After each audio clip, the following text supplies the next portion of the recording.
Fighting is continuing between the Burmese army and Kachin rebels in the north. That's despite a ceasefire being struck last week and growing international calls for an end to the violence. Most of the fighting has centered on Lisa, where the Kachin state headquarters are based, and from where our East Asia correspondent Jonathan Head has just returned. For more than a year and a half, a war has flared up in northern Burma, even as the government has talked of peace and new beginnings. Ethnic Kachin fighters have been battling and losing ground to a more powerful Burmese army. The war has driven tens of thousands of Kachin people from their villages. They're now pressed up against the Chinese border, sheltering in camps like this one, inside the shrinking pockets of Kachin-held territory. The only help they're getting is from their own community or from foreign donations smuggled in. Everyone pitches in to help, even mothers with infants like Jangma Karmai. She's been here for more than a year with her husband and 4 children, living 3 families to a hut. The Burmese army fired shells right into our village. We ran for our lives.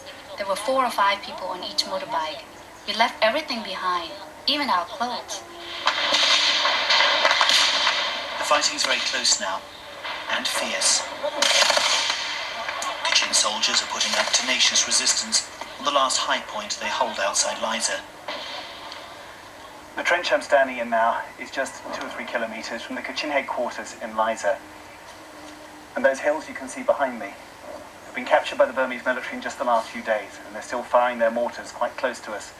Lisa is almost completely surrounded. There's very little to stop the Burmese from taking it. That's put pressure on the Kachin leadership to sue for peace, but they still don't trust the Burmese government. The government offered us peace talks a few days ago.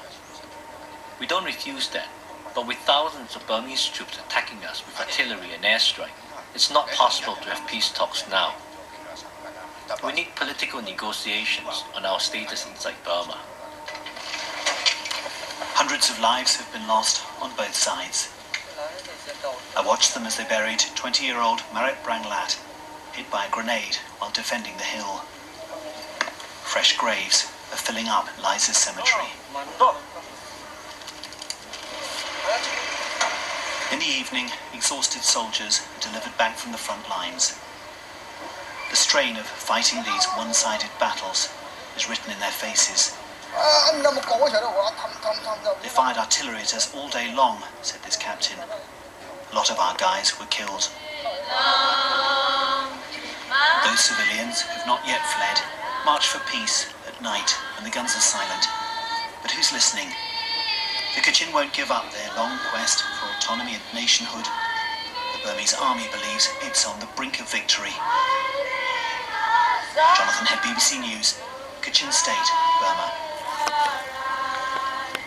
Western government